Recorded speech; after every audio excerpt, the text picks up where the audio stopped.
چند دن پہلے پولیس نے ایک ہوٹل پر چھاپا مارا اور چند مرد دو عورتوں کو بدکاری کے الزام میں گرفتار کیا۔ انہیں گرفتار شدگان میں ایک 16 برس کی بے وسعت اور خوبصورت لڑکی نادیہ بھی تھی۔ اس سے میری ملاقات حوالات میں ہوئی جب میں ایک خواتین کی تنظیم کی جانب سے بے سہارا عورتوں کی بہبود کے لیے جیل گئی تھی۔ تب نادیہ نے اپنے ننھے دل کی کہانی سنائی۔ ہمارا گھر ایک غریب آبادی میں تھا جہاں زیادہ تر گھر مزدوروں کے ہوتے تھے۔ قریب ہی ایک چھوٹا سا کارخانہ تھا جہاں میرا باپ کام کرتا تھا۔ باپ کی زندگی میں ہم عزت کی روٹی کھاتے رہے۔ کارخانے کی دوسرے جانے مزدوروں کے لیے ایک ڈسپنسری اور اس سے آگے ایک باغ کے پیچھے بھی صحت کا پختہ مکان تھا۔ غریب آبادی میں وہ محل جیسا لگتا تھا، ہر جدید سہولات سے آراستہ، گرمیوں میں اے سی، سردیوں میں ہیٹنگ کی سہولت کے ساتھ۔ بچپن ہی سے میری خواہش تھی کہ کبھی میں اس محل کو قریب سے دیکھوں، لیکن سیٹھ کے گھر میں داخل ہونا صرف ان کا حق تھا۔ ایک بار جب اماں کو کسی کام پر سیٹھ نے بلایا، میں 6 سال کی تھی۔ باپ کے پیچھے دوڑ کر میں بھی سیٹھ کے مکان پہنچ گئی۔ اندر کا منظر ایسا دلکش تھا کہ میری آنکھیں حیرت سے پھٹی رہ گئی۔ اس کے بعد میں بار بار اپنے ذہن میں اس محل کا نقشہ گھماتی، ماں کو کہتی کہ اماں تم اندر ایک بار جا کر دیکھو، خواب سے بھی حسین ہے۔ سیٹھ صاحب کا بیٹا کمال شہر میں پڑھتا تھا۔ ہمارا شہر چھوٹا تھا، جبکہ کمال بڑے شہر کے ہوٹل میں رہتا تھا۔ جب وہ کبھی آتا تو مزدوروں کو کے بچے اس سے صاحب جی کہہ کر پکارتے۔ وہ ایک شہزادے کی مانند خوبرو، گورا، لمبا قد والا تھا۔ اس کی آمد پر ہم گھروں سے باہر آ جاتے۔ وہ شاندار لباس پہنتا اور شان سے چلتا۔ جب سیٹھ کو اچانک ہارٹ اٹیک ہوا، کمال ہی وراثت میں کارخانے کا مالک اور مزدوروں کا بادشاہ بن گیا۔ اب اس کے سامنے سب گردن جھکاتے، آنکھیں نیچی کرتے۔ جب میں 15 برس کی ہوئی تو اماں نے کارخانے کے احاطے میں جانے پر پابندی عائد کر دی۔ ایک روز باپ بیمار ہو گئے۔ اماں نے مجھے کہا کہ چمو کارخانے کے ڈسپنسری سے کھانسی کی دوا لے آؤ۔ میں دوا کی بوتل تھامی جب واپس لوٹ رہی تھی، آج ذاتی طور پر کمال سے سامنا ہو گیا۔ اس کی آنکھوں میں مجھے دیکھ کر ایک دم گرمی سی محسوس ہوئی اور مجھ سے برداشت نہ ہو کر میں بھاگ پڑی۔ ہم 4 بہنیں اور ایک بھائی تھے۔ میں سب سے بڑی بھائی علی مجھ سے 1 سال چھوٹا تھا۔ ابا چاہتے تھے کہ وہ تعلیم حاصل کرے، مگر اسے پڑھائی سے زیادہ پتنگ بازی اور کینچے کھیلنے میں مزہ آتا تھا۔ 5ویں جماعت کے بعد وہ اسکول چھوڑ آیا اور آوارہ لڑکوں کے ساتھ گھومنے لگا۔ وقت کے ساتھ اس کی دماغی عادت نے گھر کا سکون اجاڑ دیا۔ ایک بار لڑائی کے دوران علی نے کسی کو زخمی کر دیا۔ پولیس مداخلت ہوئی اور ابا کو جرمانہ دینا پڑا۔ اب علی کسی سے وابستہ نہ تھا اور گھر والوں کو اس کی وجہ سے جھٹکا لگا ہوا تھا۔ بارش محنت نے میں باپ کو وقت سے پہلے بوڑھا کر دیا۔ بیماری نے سانس روک دی اور کام کرنے سے قاصر کر دیا۔ اس کے نتیجے میں تنخواہ میں مسلسل کٹوتی ہوئی اور سیٹھ کی جانب سے خبردار کیا جانے لگا کہ اگر کام نہیں کریں گے تو مکان خالی کر دیں۔ احاطے میں مزدوروں کو کوارٹرز دیے گئے تھے۔ باپ بھی ان میں سے ایک سینئر تھے۔ مکان سادہ تھا مگر سر چھپانے کی پناہ دیتا۔ بچوں کے لیے اسکول قریب تھا، ڈسپنسری دستیاب تھی اور سفر و وقت کی بچت ہی ہو جاتی۔ یہ سب سہولتیں مزدور فیملی کے لیے کسی نعمت سے کم نہ تھی۔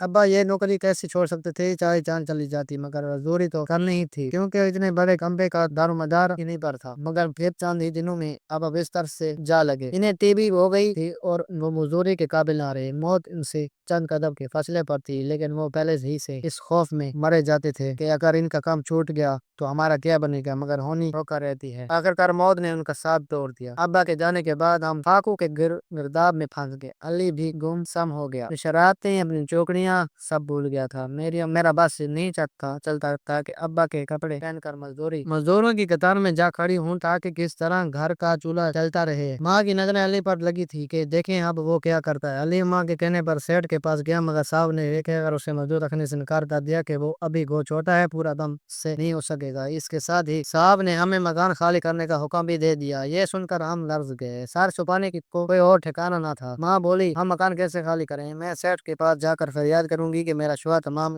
عمر ان کے کارخانے میں کام کرتا رہا ہے اور وہ آنکھ بند کرتے ہیں ہی ہمیں در بدر کر رہا ہے، یہ کہاں کا انصاف ہے؟ ماں یہ کہتے ہوئے میری چھوٹی بہن کو سینے سے لگائے زارو قطار رو رہی تھی۔ ان کو روتا دیکھ کر میرے تن بدن میں آگ لگ گئی اور میں ان سے پوچھے بغیر کارخانے کے احاطے میں چلی گئی۔ صاحب کارخانے سے نکل کر اپنی گاڑی کی طرف آ رہا تھا۔ جو ہی میں احاطے میں داخل ہوئی ہمارا آمنے سامنے ہو گیا۔ وہ مجھے دیکھ کر ٹھٹک گیا اور میں اپنی جگہ رک گئی۔ وہ پاس آ کر بولا ادھر کہاں جا رہی ہو؟ کسی سے کام ہے؟ میں نے دھیمی آواز میں کہا جی کام تو ہے، مگر آپ سے مجھ سے کیا کام ہے؟ آپ نے ہمیں مکان خالی کرنے کا حکم دیا ہے۔ ہمارا باپ زندگی بھر آپ کے کارخانے میں کام کرتا رہا ہے، اب ہم کہاں جائیں؟ میرا بھائی آپ کے پاس باپ کی جگہ مانگنے آیا تھا، مگر آپ نے اسے کہہ کر لٹا بتا دیا کہ وہ مزدوری کے لائق نہیں، ہمارے گھر فاقے ہو رہے ہیں، اگر آپ اسے مزدوری نہیں مل سکتی تو ہم کھائیں گے کہاں سے؟ کیا تم کام کرو گی؟ جی میں کر لوں گی، میں نے اپنی اوڑھنی سے آنسو پوچھتے ہوئے جواب دیا۔ اچھا تو کل صبح میرے گھر آ جانا۔ یہ کہہ کر وہ گاڑی میں بیٹھا اور چلا گیا اور میں اسے جاتے ہوئے دیکھتی رہ گیا۔ اگلے صبح جمعہ کا دن تھا، کارخانے کی چھٹی تھی، میں اماں کو بتائے بغیر سیٹ کے گھر چلی گئی اور وہ برآمدے میں بیٹھا اخبار پڑھ رہا تھا، سامنے چائے کا کپ رکھا تھا۔ میرے قدموں کے چھاپ پر اس نے اخبار نیچے کیا، میں نے سلام کیا، اس نے سر ہلا کر جواب دیا، جی میں آ گئی ہوں کام کے لیے۔ اس نے چند لمحے سوچ کر کہا، میرے کمرے کی صفائی کر دو، میں ابھی آتا ہوں، پھر اور کام بتا دا۔ میں اس کے کمرے کا جائز کام لینے لگی۔ ایک بڑا خوبصورت پلنگ، ریشم کی جالروں والی بیڈ شیٹ،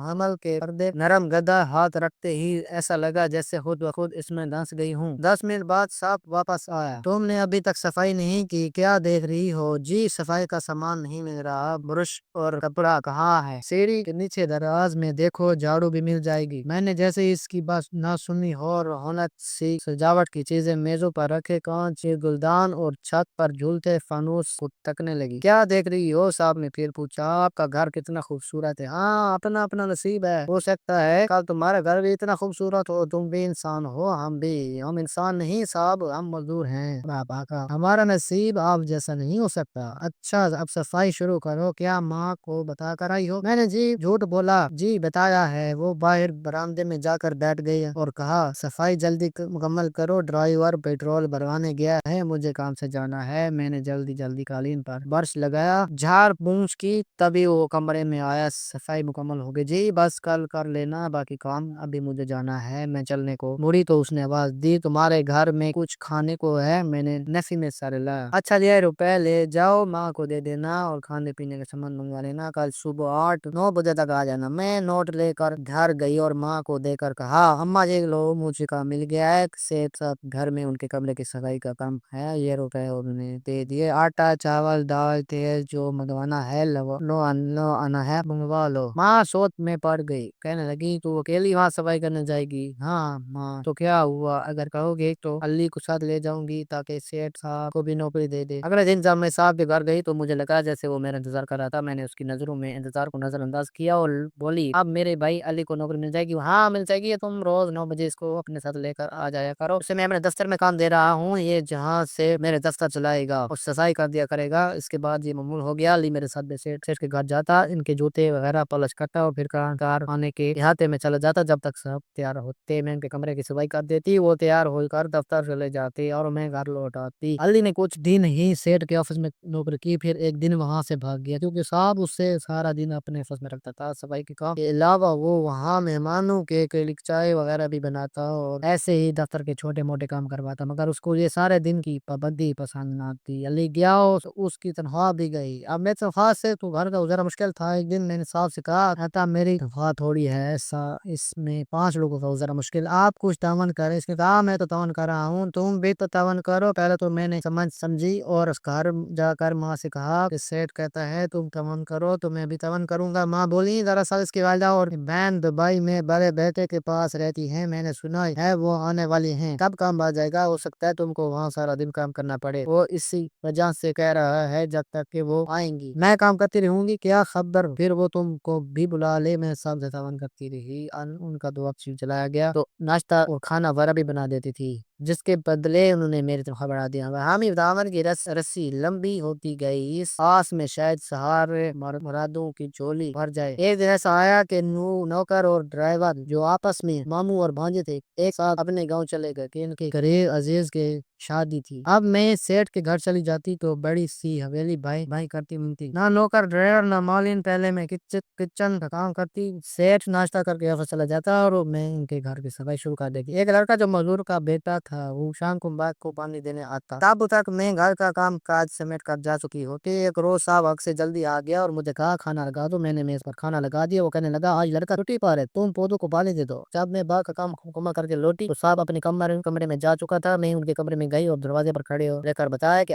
اب میں گھر جا رہی ہوں۔ اس نے کہا، رکو تھوڑا سا اور تعاون کر دے، تیل سے میرے پیروں کی مالش کر دو۔ میں نے کچن میں رکھی تیل کی بوتل سے تھوڑا سا تیل پیالی میں ڈالا اور کمرے میں آ گئی۔ مجھے ان کے پاس کام کرتے تقریباً 3 ماہ ہونے آئے تھے اور اب میں صاحب سے کافی مانوس ہو چکی تھی۔ پیروں کی طرف جا کر میں نے ان کے پاؤں کے تلوؤں کے تیل لگایا اور تھوڑی دیر مالش کی۔ انہوں نے مجھے 100 روپے دیے اور بھا ایسے کام بڑھتا جائے گا تو میرا گاؤن بڑھتا جائے گا۔ یوں ان کے پیروں کی مالش بھی میرے فرائض میں شامل ہوگی اور اس طرح میری اجرت میں اضافہ ہوتا رہا۔ ساتھ ہی بامی تعاون کی یہ رسی لمبی ہوتی تھی۔ یاد تھا کہ اپنی عمر کی ساری جمع پونجی لٹا کر بھی میں مرادوں کی جھولی نہ بھر سکی۔ میں مزدور کی مفلس بیٹی غریب سے غریب تر ہوتی تھی صرف اپنے گھر والوں کے پیٹ کا دوزہ بھرنے کے لیے۔ ایک اور صاحب نے ماں کو بلا کر کہا کہ کل میری ماں اور بہنیں دبئی سے آ رہی ہیں میری شادی کرنے، تم فی الحال اپنی لڑکی کو لے جاؤ اور خرچ کرنا وہ میں دوں گا۔ جب ماں آئیں گے تو خود تم لوگوں کو بلوا کر کام پر رکھ لیں گی۔ ابھی زندگی کو تم اپنے پاس کسی رشتہ دار بھی گھر بھیج دو۔ ماں سیٹ کا مطلب سمجھ گئی اور بہت سے نوٹ لے کر مجھے گناہ کی گٹھڑی کی طرح سمٹ کر ساتھ لے آئی۔ ہم کچھ دنوں کے لیے خالہ کے گھر دوسرے شہر چلے گئے۔ 15 دن وہاں رہ کر ماں واپس گھر لوٹ گئی کیونکہ علی کی فکر دن رات انہیں پریشان رکھتی تھی۔ میرے پریشانی تو انہوں نے خالہ کے کندھوں پر لاد دی تھی۔ 3 ماہ بعد ماں خالہ کے گھر آئیں اور 15 دن بعد میرے نوزائیدہ بچی کو لے کر گھر لوٹ گئی مگر مجھے ساتھ نہ لے گئی۔ خالہ لاہور کے ہسپتال میں ڈسپنسر تھے۔ وہ ہر ماہ تنخواہ لینے گھر آتے اور 1-2 دن رہ کر ڈیوٹی پر چلے جاتے۔ انہیں اسپتال سے زیادہ چھٹی نہیں ملتی تھی۔ اس بار جب وہ آئے تو ماں جا چکی تھی مگر میں بیماری کے حالت میں بستر پر لیٹی تھی۔ میرا رنگ زرد پڑا ہوا تھا۔ خالہ نے مجھے غور سے دیکھا تو انہیں کچھ شک ہوا۔ انہوں نے بیوی سے پوچھا کہ یہ ماں کے ساتھ کیوں نہیں گئے، ابھی تک یہاں کیوں رہ رہی ہے؟ بیوی نے حالت بنانے کی کوشش کی۔ اسے بخار تھا اس لیے ماں سے لے کر نہیں گئی لیکن خالو مطمئن نہ ہوئے اور بولے کہ معاملہ کچھ اور ہے۔ محلے کی وہ عورت جو سنگین مرحلے میں ہم سے تعاون کر رہی تھی اتفاقاً خالہ کے موجودگی میں آئی۔ تب خالہ کو شک مزید پختہ ہو گیا کیونکہ یہ عورت وہاں ہیلتھ وزٹر کے طور پر کام کر چکی تھی۔ وہ اسے اچھی طرح جانتے تھے۔ انہوں نے باہر جا کر اس عورت سے بات کی اور غصے میں گھر آ کر کہا مجھے سارے معاملے کا پتہ چل گیا ہے۔ تو بیوی تم اپنی اس نابکار بھانجی کو واپس اس کے گھر روانہ کرو۔ جب میں دوبارہ گھر میں قدم رکھوں تو یہ یہاں نہ ہو۔ یہ کہہ کر وہ چلے گئے۔ چند دن بعد علی گھر آیا، گھبرایا ہوا آیا اور بتایا کہ ماں کو پولیس نے پکڑ کر لے گئی کیونکہ پولیس کو کسی نے اطلاع دی تھی کہ اس کی بیوہ عورت کے پاس ایک نوزائیدہ بچی ہے، نہ جانے یہ بچی اس نے کہاں سے اغوا کر لائی ہے۔ ان دنوں صاحب اپنی شادی رچا کر بارات لے کر لاہور گئے ہوئے تھے اور گھر والے بھی ساتھ گئے ہوئے تھے۔ یہ سن کر خالہ گھبرا گئی اور مجھے کہا تو علی کے ساتھ ماں کے گھر چلی جا، اگر اس کے ساتھ نہیں جاتی تو پھر جہاں جائے چلی جا مگر میرے گھر نہ رہو ورنہ پولیس یہاں بھی آ جائے گی۔ علی پہلے ہی گھبرایا ہوا تھا۔ خالہ کو غصے میں دیکھ کر اور گھبرا گیا اور فوراً گھر سے چلا گیا مگر خالو گھر آ گئے۔ خالہ نے ان سے کہا کہ صبح کو اس بدبخت کو لے جا کر لاری اڈے پر چھوڑو ورنہ پولیس جہاں بھی آ جائے گی اور ہماری بدنامی ہوگی، ہمیں بھی مصیبت میں ڈال دے گی جیسے اس کی کرتوتوں نے اس کی ماں کو مصیبت میں ڈال دیا ہے۔ اسی رات جب خالو اور خالہ سو رہے تھے میں ان کے گھر سے نکل پڑی۔ اڈے پر آخری لاری تیار کھڑی تھی، میں اس میں سوار ہوگی۔ صبح 4 بجے بس خالص ہو گئی مگر میں بس سے نہ اتری۔ ڈرائیور نے پوچھا تم کس کے ساتھ ہو، کہاں جانا ہے؟ میں نے جواب دیا میرے ساتھ کوئی نہیں اور نہ ہی میں کہیں جانا چاہتی ہوں۔ ڈرائیور اچھا آدمی تھا۔ چند دن اس نے مجھے اپنے ایک دوست کے عالی مکان میں رکھا، پھر اپنے دوست کے حوالے کر دیا۔ وہ مجھے ایک ہوٹل لے گیا، وہاں اسی رات پولیس کا چھاپا پڑ گیا جب سے ماں دوسری جیل میں ہے اور میں اس جیل میں ہوں۔ بہن بھائیوں کو پتہ نہیں کہاں ہے۔ ناجیہ کی کہانی سن کر مجھے بہت دکھ ہوا۔ میں نے سوچا کہ اصل مجرم کون ہوتا ہے اور سزا کس کو ملتی ہے۔